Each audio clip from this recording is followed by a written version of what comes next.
السلام عليكم ورحمة الله وبركاته.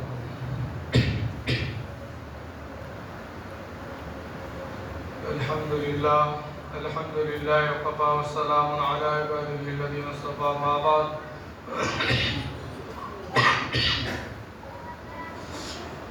أعوذ بالله من الشيطان الرجيم. بسم الله الرحمن الرحيم. إن الله وملائكته يصلون على النبي يا أيها الذين آمنوا صلوا عليه وسلموا تسليما. اللهم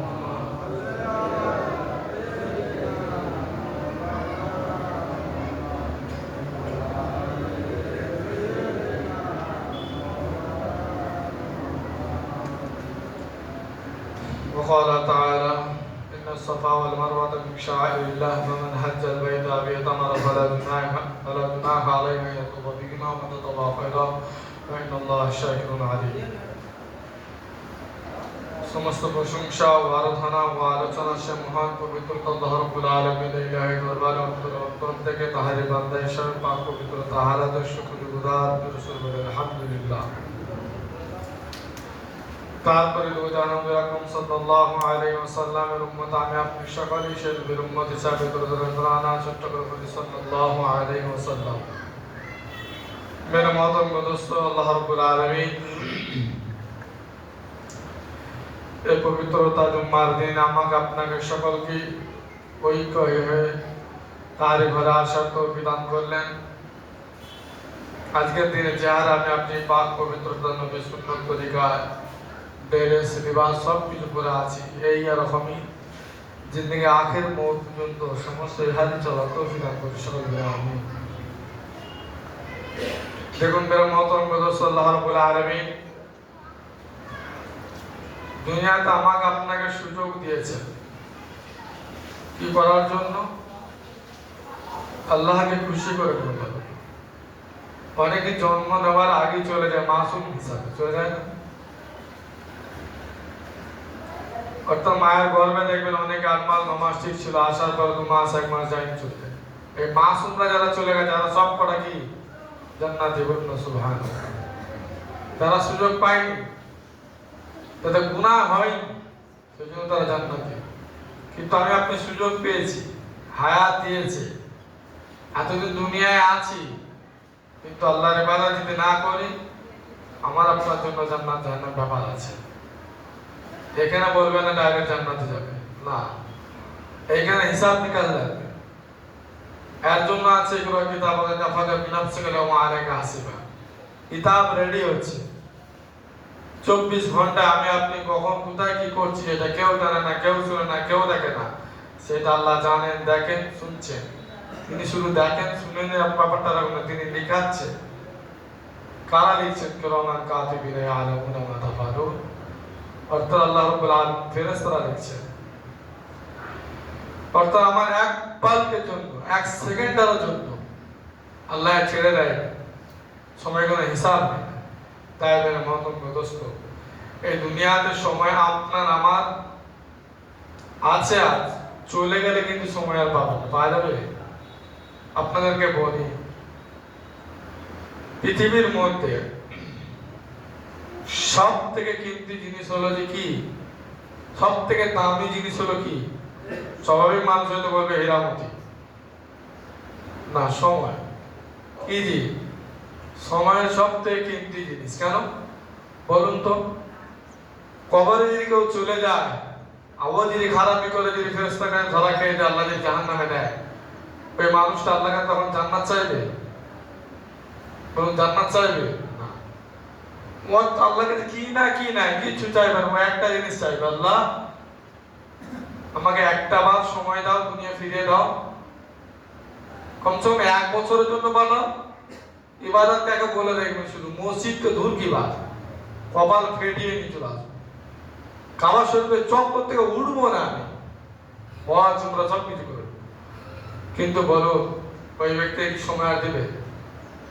ও সময় চাইবে সেখানে বারবার। আল্লাহ ঘুরিয়ে উত্তরটা এরকম দিবে যে বান্দা, তোমাকে তো আমি 60 বছর দিয়েছিলাম, ওই 1 বছর নয়, 60 70 কাউকে 100 বছর আয় দিয়েছি, তুই বান্দা তখন করিনি, তোকে যে আবার 1 বছর দিলে তুই ফিরে যে ইবাদত করে আসবি, ও তোর কথা আমার বিশ্বাস হয়। যাওয়া করেছি তার পরিণাম আজকে তো পরিণাম পেতেই হবে। অর্থাৎ মেরা মতন দোস্ত, সময় এই জন্য সব থেকে কিমতি জিনিস। সময় থাকতে যুবকালে যদি কেউ সময় অপচয় করে দেয়, ও মেহনত যদি না করে, ও বৃদ্ধকাল পর্যন্ত খাটতে হবে। 100 বছর বয়স থাকলে 100 বছর খাটতে হবে। কথা আমার বুঝতে পারলেন না? যুবককালে অপচয় মানে কেমন? আপনারা যখন পড়াশোনা সবকিছু করতে মনে করলেন 20 বছর 18 বছর বয়স পর্যন্ত, কিন্তু 28 পর্যন্ত কোনো কিছু মেহনত করে না, ঘুরে ঘুরে খেয়েছে। কিন্তু যখন বিবাহ শাদী দিবেন, ও যখন 50-60 বছর যাবে, তখনও খাটা লাগবে। কেন খাটা লাগবে? যে সময়টা কিছু জমি নেওয়ার কারণ কিংবা দরকার ছিল, সেই সময়টা ফাঁকি মেরেছে। সেই জন্য ওকে 60-80 বছর বেঁচে থাকা ওকে খাটা লাগবে। যেটা বলে মানুষের সন্তানটা তো আছে। আচ্ছা বলুন তো, আজকাল সন্তানকে পিতা মাতা প্রত্যেকটা পরিবার ভালো লেগেছে? যতদিন বিবাহ শাদী হয়নি একদম সন্তানটা ফেরেশতা। যেমনি দেখবেন সন্তান সব বিবাহ শাদী হয়ে গেল, এবার দেখবেন কাকে বলে কেরানি। তো ওই বিষয়ে যাচ্ছে না মেরা মতন না, যেটা বুঝাতে একদম চলে আসলাম যে সময় আপনার আমার গুরুত্ব দিতে হবে। এই সময়টা এই জন্য গুরুত্ব দিতে হবে, সময় আপনাকেও বার করে দিবে না, সময় আপনাকেই বার করা লাগবে। রবের ইবাদত করার জন্য আপনাকেই বার করা লাগবে। যেমন আমি যে আয়াতটা পড়েছি, ইন্না সাফা ওয়াল মারওয়াতা মিন শাআইরিল্লাহ ফামান হাজ্জাল বাইতা আও ইতামারা ফালা জুনাহা আলাইহি আন ইয়াতুফা বিহিমা ওয়া মান তাতওয়া খায়রান ফা ইন্নাল্লাহা শাকিরুন আলীম। এটা কোথায় পাবেন? সূরা বাকারা 57 নম্বর আয়াতে, 157 নম্বর আয়াতে পড়ে দেখবেন, বুঝতে পেরে যাবেন। এই যে রব্বুল আলামিন এখানে কেন দিয়েছেন ইন্না সাফা ওয়াল মারওয়াতা মিন শাআইরিল্লাহ ফামান হাজ্জাল বাইতা আও ইতামারা ফালা জুনাহা আলাইহি আন ইয়াতুফা বিহিমা ওয়া মান তাতওয়া খায়রান। অর্থাৎ সাফা ও মারওয়া এই জায়গাটা আল্লাহ রাব্বুল আলামিনের কাছে কীর্তি না কীর্তি না? খুবই গুরুত্বপূর্ণ। তারপরে আছে হাজ্জাল বাইতা আও ইতামারা, হজ মানে হজ করতে গেলে বাইতুল মসজিদে হারামকে সে চোখে দেখবে না? দেখবে না, দেখবে তো কি? এই যে দেখাটা, এই যে তাওয়াফ করাটা, এই যে আরাফাতের ময়দানে যাওয়াটা, এই যে ওখানে কুরবানি দেওয়া, মাথা মুন্ডন করা অর্থাৎ চুল কাটা, সব করা যদি শয়তানকে নিক্ষেপ করা, এটা কাবা শরীফে যাওয়া ছাড়া পৃথিবী আর অন্য কোনো জায়গায় পাবে? এই যে মুহাম্মদ মুহাম্মদ সাল্লাল্লাহু আলাইহি ওয়াসাল্লাম বলেছেন, কাবা শরীফে কেউ যদি প্রকাশ্য চোখে দেখে, এই দুনিয়াতে আর যদি হাজার আসরকে চুম্বন করতে পারে, চাहे জবানে হোক চাहे হাতের ইশারায় হোক, কাল কিয়ামতের দিনে এই কাবা শরীফ সেই ব্যক্তির জন্য সাক্ষী দিবে। বলুন সুবহানাল্লাহ। সাক্ষী কি দিবে? যে রব্বুল আলামিন এই বান্দা দুনিয়াতে যখন হায়াতে ছিল 5 লক্ষ, এখনকার ম্যাক্সিমাম 5 থেকে 6 লক্ষ টাকা খরচা হবে এখন হজ করতে গেলে, ফরজ হজ, উমরা না। কিন্তু আল্লাহ রাব্বুল আলামিন এই টাকার মায়া করেনি, আপনার মায়াতে আপনার ভালোবাসা পাওয়ার জন্য প্রকাশ্যে কাবা শরীফকে জিয়ারত করার জন্য এসেছে। নবীর ভালোবাসার কারণে এসেছিল, আর সেই সাক্ষী আমি আছি। ও লাব্বাইক এই কাবা শরীফের চক্করই বলেছিল। বলুন সুবহানাল্লাহ। আল্লাহুম্মা লাব্বাইক এর বলে না, ইন্নাল হামদালিল্লাহ আমাদের বলে না। কিন্তু ওইখানে কেন বলতে যায়? রব্বুল আলামিন আমি হাজিরি দিয়েছি, আপনার ঢাকায় সারে আমি আসছি, সারা দিয়েছি। কিন্তু মুহাম্মদ রাসূলুল্লাহ সাল্লাল্লাহু আলাইহি ওয়াসাল্লাম বলেছেন, ওই পাথর রব্বুল আলামিন আমার আপনার যেমন জবান যে বলছি আমি, কাল কিয়ামতের দিনে এই কাবা শরীফ রব্বুল আলামিন বলার জবান দান করবে, বলার মতো। বলুন না সুবহানাল্লাহ। মদিনা শরীফে যেখানে জিয়ারত করতে যাচ্ছেন, যেই নবীজির মাজারের সামনে দিয়ে আসসালামু আলাইকা রাসূলুল্লাহ, আসসালামু আলাইকা হাবিবাল্লাহ বলতে বলতে চলে যাচ্ছেন হাজি সাহেবরা, এই মদিনা শরীফে ওই চক্করটা রব্বুল আলামিন জবান দান করবে। বলুন সুবহানাল্লাহ। সাক্ষী দিবে জান্নাতে নিয়ে যাওয়ার জন্য। এই দুটো জায়গা ছাড়া পৃথিবীর অন্য কোনো জায়গায় এত উম্মা জিনিস আর নেই। অনেকে আম জনতা মানুষ অনেকে মনে করে যেমন দুটো জিনিস সব থেকে বড় ফিতনা ফাসাদ হয়ে আছে। একটা হলো তাবলীগদের মধ্যে আছে, কিছু কিছু ওটা সবাই মনে করে না, আম মানুষ মনে করে যে বিশ্ব ইজতেমায় গেলে হজ সমতুল্য নাকি পাওয়া যাবে। এটা বলাটা বিশ্বাস করাটা হারাম, এটা বলা বিশ্বাস করা যাবে না। না ওখানে কিসের হজ?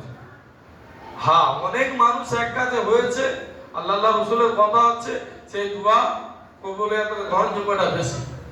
বুঝতে পারছেন জি? অবশ্যই ওখানে গেলে নাকি বেশি, কিন্তু হজের মতো সমস্ত লোক কোনো না। বুঝতে পারছেন জি আমার কথাটা? আর 2 নম্বর হলে মানুষ জনতা মানুষ কিছু মনে করে 2 থেকে 3 বার যদি আজমির শরীফ জিয়ারত করে আসতে পারে নাকি হজ করতে, এইটাও বিশ্বাস করা যে করবে, কলমা পড়ে আসতে হবে, ফের গোসল করে কি করতে হবে জি? ওকে কলমা পড়া লাগবে, ফের ইমান আনতে হবে, আর ইমান নেই। তাহলে বলুন তো, হজের যে 3টে ফরজ আর হজের যে 6টা ওয়াজিব, এগুলো কি বিশ্ব ইস্তেমাতে আর আজমিরে গেলে হয়? আজমিরে গেলে কি এহরাম বেঁধে যায়? আর আজমিরে গেলে মনে হয় বেঁধে যায় নাকি? বিশ্ব ইস্তেমায় গেলে এহরামকে বাঁধে? অর্থাৎ কাবা শরীফের সঙ্গে তুলনা যারা করে 100% দেখবেন যে কোনো জায়গার তুলনা যাই করবে ওই মদিনা মক্কা বাদে, ওই ব্যক্তিটা 100% শয়তান মাথায় কি করেছে? গুলে খেয়ে নিয়েছে। আর বেরেনে কিছু নাই, বেরেনে কিছু নাই বলতে কি মগজ নাই ওইটা বলতে যায়নি, এর শিক্ষা তাই নেই। ওই জন্য গুমরা কথা বলতে, আরে এরাই বেশি ফুটানি মারে, মনে করো পুরো মুক্তি সাহেব আল্লাহ আলম বুঝদান করুন। তাই মেরা মতঙ্গ দোস্ত বলতে যে এত চলে আসবো, সময়টা বলতে বলতে পার হয়ে যাচ্ছে। যে কয়েকটা কথা এখানে বলবো, ভালোভাবে শুনবেন জিজ্ঞাসাতে। দুনিয়াতে সময় প্রত্যেকের আমার আপনার আল্লাহ আলমী দিয়েছে। ফরজ হজ কাদের উপরে হয় আর কারো উপরে হবে না, ফরজ হজ। এটা একটু ভালো করে শুনবেন। কেউ যদি উমরা করে আসে, তাহলে কি 2বার ফরজ হজ তাহলে করতে হবে না? করতে হবে না। এখানে জেনে রাখবেন, দুটো জিনিস পার্থক্য করে অনেকে জিজ্ঞাসা করতে তার ভেঙে দিচ্ছে। উমরা কেউ যদি করে আসে আর ওখানে ফরজ করতে হবে, ইসলাম এরকমটা বলেছে না? হ্যাঁ, এরকমটা আছে। যদি আপনার কাছে এই যে এখন হজের সময়টা কি যে শাওয়াল মাস, জুলকাদ, জিলহজ আছে না? কিন্তু শাওয়াল মাস তারা শেষের দিকে, আজ কালকে রাতের মধ্যে চালু। যাই হোক, তো যেটা আমি বলতে যাচ্ছিলাম এর মতো দোস্ত, উমরা কেউ যদি করে আসে, উমরাটা ফরজ। বুঝতে পারছি? তার মন চেয়েছিল আল্লাহ আলামিন কাবা শরীফ মদিনা শরীফ বেঁচে থাকতে ইনশাআল্লাহ একবার যাবো, সেই জন্য উমরা করেছে। কিন্তু ওই ব্যক্তির কাছে উমরা করার পরে যদি হজের সময় গেলেন, দেখা গেল তার কমসে কম 5-6 লক্ষ টাকা তার কাছে ক্যাশ আছে, হালাল পদ্ধতিতে হবে আছে, তা সত্ত্বেও তার সংসারকে 1.5-2 মাস যে যাবে, তার পয়সা তার ঘরে দিয়ে যাবার মতন আওকাত তার কাছে আছে। তার যাওয়া আসার খরচা, সেখান থেকে ফিরে এসে যে আমার সংসার চলবে না এরকমটা না, তাও তার কাছে অর্থ আছে, ওই 5-6 লক্ষ টাকা বাদে। তাহলে সেই ব্যক্তির জন্য কি হবে? কি ফরজ। আমার আপনার নবী সাল্লাল্লাহু আলাইহি ওয়াসাল্লাম আবার একদম ভালো করে শুনুন, কোন ব্যক্তির কাছে যদি এই হজ সময়কালীন সময়ে সব জিনিস করার পরও 5-6 লক্ষ টাকা ক্যাশ আছে ফরজ হজ করার মতো, কিন্তু তারপরও তার কাছে কি আরো যতটা টাকা আছে তার সংসার হজে চলে গেলেও চলবে, বিন্দাস, কোনো অসুবিধা হবে না। বুঝতে পারছি? এরকম টাকা যদি কারোর কাছে থাকে, হজ কি হয়ে যাবে? তখন ওকে করাই লাগবে।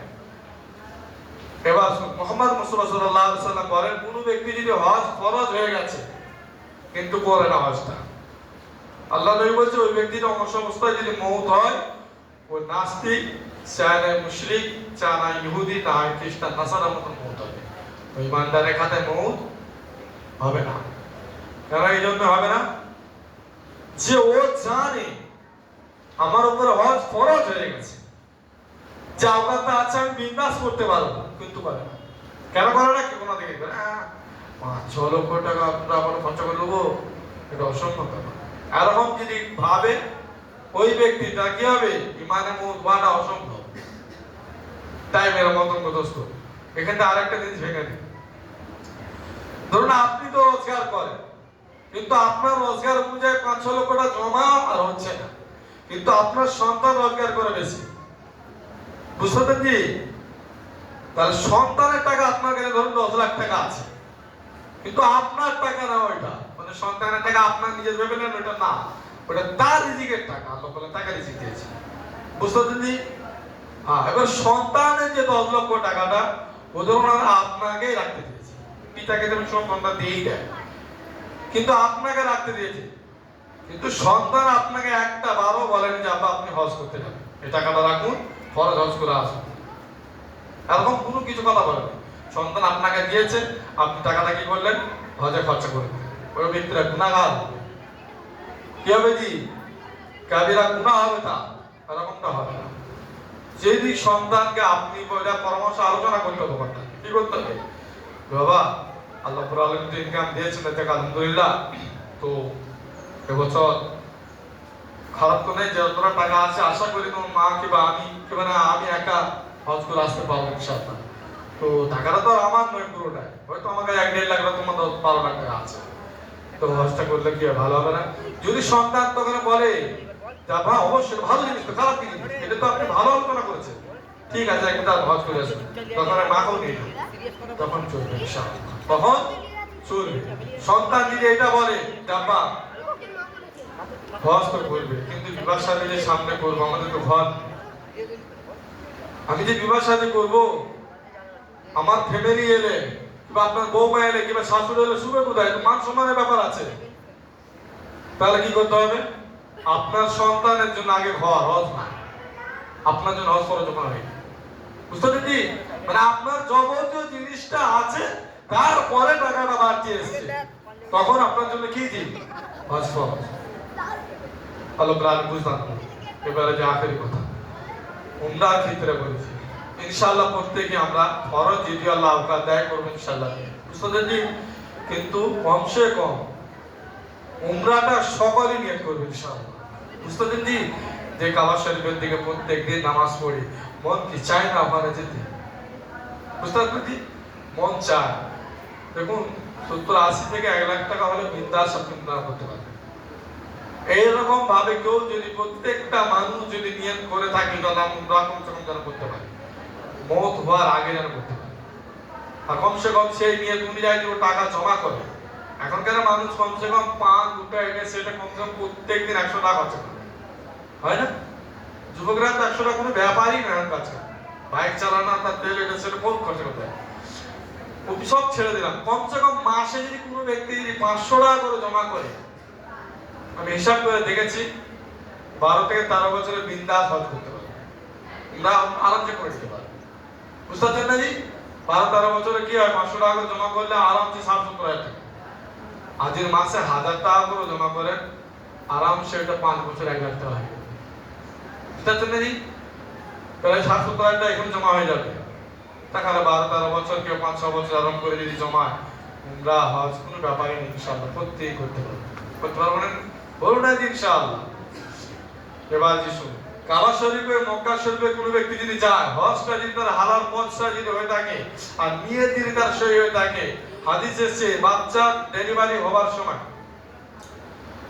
ভূমিষ্ঠ যখন দুনিয়া হয়ে আসে, ওর কি তোর কোনো গুনাহ থাকে? এমনকি ও বাল্যকাল যতক্ষণ না হচ্ছে ততক্ষণ অব্দি গুনাহ হয়। হাদিস এইটা বলেছে মহিলাদের ক্ষেত্রে 9 বছর সময় লাগে বাল্যকালে পা দিতে। বুঝতে পারছেন? আর পুরুষের ক্ষেত্রে কমসে কম 12 বছর সময় লাগে বাল্যকাল পা দিতে। কিন্তু মেরা মতন দোস্ত, ওই যে বাল্যকাল হবার আগে ওই বাচ্চা যদি কোনো গুনাহ কাজ করে, ওই গুনাহ কাজ কোনো ওর খাতায় হয় না, ওটা বাপ মায়ের খাতায় লেখা হয়। বুঝতে পারছেন? ও যদি কোনো চুরি করে, কোনো খারাপি করে, কোনো মানে এমন এমন খারাপি কাজ করছে যেটা করা ঠিক নয়, ওই গুনাহগুলো বাপ মায়ের খাতায় যাবে। কারণ ও এখন মাটির কলসির মতো, ওকে যেমন বানাবে তেমন মাটির কলসি তৈরি হবে। বুঝতে পারছেন না জি? ওটা বাপ মায়ের দায়িত্ব তার আকলাক ঠিক করার জন্য, কিন্তু তাকে করে না, বাপ মা শিকির করেছে খারাপি আর খারাপি, গুনাহগুলো বাপ মায়ের খাতায় যাবে। আর ও যদি নেকি করে, ও যদি নামাজ পড়তে আসে আপনার সাথে, কিচ্ছু বলতে পারছে নাই পারবে, একবার সুবহানাল্লাহ যদি বলে, আল্লাহু আকবার যদি বলে, ও একবার আল্লাহু আকবার বলার কারণে, ও তাও যদি না বলে, একবার সিধা দেওয়ার কারণে পুরো নামাজে আপনার আমার নামাজের চাইতে ওর নামাজটা কবুল করবে আগে আল্লাহ। বলুন সুবহান। কেন বলুন তো? এখন মাসুম, ওর কোনো গুনাহই নেই, ওর এখন নামাজ হওয়ার কোনো ফরজ হয়নি, এমনি আস্তে আল্লাহ ইবাদত করাতে, তখন ওর নামাজ কবুল করবে, ওর নেকিটা বাপ মায়ের খাতায় যাবে। বুঝতে পারছেন? বাপ মায়ের খাতায় নেকিটা যাবে। ওরকম আল্লাহ আরবি কেউ যদি হালাল পথে রোজগার করে যদি উমরা আর হজ সচ্চাইভাবে করতে পারে, হাদিসের সেই ব্যক্তিটাকে আল্লাহ আলামিন ওই বাচ্চার চাইতে পুরো মাসুম বানাবে। বলুন সুবহানাল্লাহ। মাসুম মানে কি? কোনো গুনাহই থাকে না, কোনো গুনাহই থাকে না, আল্লাহ মাফ করে দেয়। তো ইনশাআল্লাহ হজের সময়গুলো আরো প্রত্যেক বছর সামনে সামনে চলে যায়, যেতেই থাকবে। আমি আপনি একদিন কবরে চলে যাব, বুঝতে পারছেন জি? তাই এরকম সময়টা প্রত্যেকেরই চলে যাচ্ছে দিনের দিন। ইনশাআল্লাহ দুনিয়ায় সময় বেঁচে থাকতে, সময় হয়ে গেছে, বেঁচে থাকতে প্রত্যেকে ইনশাআল্লাহ একটি বার হলো ফরজ হজ যদিও না পারি উমরাটা করবেন ইনশাআল্লাহ। উমরাটা করবেন, বলুন ইনশাআল্লাহ করবেন তো জি? আর একটা এখানে বলে শেষ করে দিচ্ছি যে হাদিসে এসেছে কেউ যদি ফরজ হজ করে তার আবাদি আল্লাহ দেয়। ওই সময় যদি ফরজ হজ করে নেয়, আল্লাহ রাব্বুল আলামিন বলেন ওই ব্যক্তিটাকে পয়সা আল্লাহ বানিয়ে দেয়। বলুন সুবহানাল্লাহ। ওই ব্যক্তিটা কি বানিয়ে দেয়? কি হজ করার কারণে লোক ভাবে টাকাটা খরচ হয়ে যাচ্ছে, গরিব হয়ে যাবে, মারা যাচ্ছে, খারাপ হয়ে যাবে। হাদিসে এসেছে কোনো ব্যক্তি যদি ফরজ হজ, তার কাছে টাকা আছে কিন্তু হজটা করে নিল, হজ থেকে ফিরে আসার পরে তার মাধ্যমে হোক, তার সন্তানের মাধ্যমে হোক, তাকে আল্লাহ পয়সাওয়ালা বানাবেই বানাবে। বলুন সুবহানাল্লাহ। কেন? তার অন্তর আবার তাকে হজের জন্য টেনে নিয়ে যাবে। বলুন সুবহানাল্লাহ। জেনে রাখবেন এরকমটা হয়ে থাকে যে হজ কোনোদিন করেনি, টাকা অনেক আছে কিন্তু হজ করতে পারে না, তাকে আল্লাহ হজের জন্য তাকে ডাকেও, তার অন্তরে কাব্যনিটা আসে। আর যে একবার হজ করে আসবে কিবা উমরা কিবা ফরজ, তার মর্যাদা সে বুঝতে পেরে যায়। আর আল্লাহ রাব্বুল আলামিন তখন তার রুজি রোজগারের বরকত এহারও দিতে থাকে। তার সবসময় মনে কোম্পানি হয়, যখনই হজ আছে কোম্পানি মানে কি মন চায় যেন আরো যায়, আরো যায়, আরো যায়। বলুন সুবহানাল্লাহ। আর যে যাবে না, তার কাছে 50 লক্ষ কোটি টাকা থাকলো, তার ওই কোম্পানিটা আসবে না। কেন? তুমি যখন আল্লাহর দিকে হাঁটতে চাও, কিন্তু আল্লাহ কিসের জন্য তোমার মধ্যে কোম্পানিটা আনবে? কোম্পানি মানে বুঝতে পারছেন কি? মন চাইছে যারা হজ করে আছে, যারা নামাজ পড়ে, তারা 5 ওয়াক্ত নামাজ পড়ে 1 ওয়াক্ত নামাজ ছেড়ে গেলে ওই ইশারা ছেড়ে গেল, এটা ঠিক হলো না, আল্লাহ নারাজ হয়ে যাবে, চলো ইশারা নামাজ পড়েই পাও। কেন? সে নামাজ পড়ে তার কোম্পানি আসছে, তার ঈমান আছে। আর যে নামাজ একদম পড়েনি, কোনো কিছু ইবাদত করেনি, তার 1 ওয়াক্ত নামাজ তো দূর কি বা 60 বছর যে নামাজ পড়বে না, তবু তার মনের মধ্যে কোম্পানি কোনো দিন আসবে না। কেন? তার ঈমান নেই। ঈমান যার থাকবে সে নামাজ না পড়ুক মতো পারবে না। আর ঈমান যার নেই, ওই যে বলুন 60 বছর হায়াত করো, ওর মনেই হবে না যে আমি নামাজটা কেন পড়িনি, আল্লাহ আমাকে কবরে কি যে করবে আল্লাহ বেকার জানতে পারে। তাহলে আমাকে ইবাদত তওবা করতে হবে। বুঝতে পারছি? এরকম কোম্পানি মানে কি? তার অন্তর চাইবে সবসময়। তো ইনশাআল্লাহ এরকম আমরা প্রত্যেকেই সালাম করে নিয়ে করবো ইনশাআল্লাহ। করবেন তো? কখন তো বিল আলম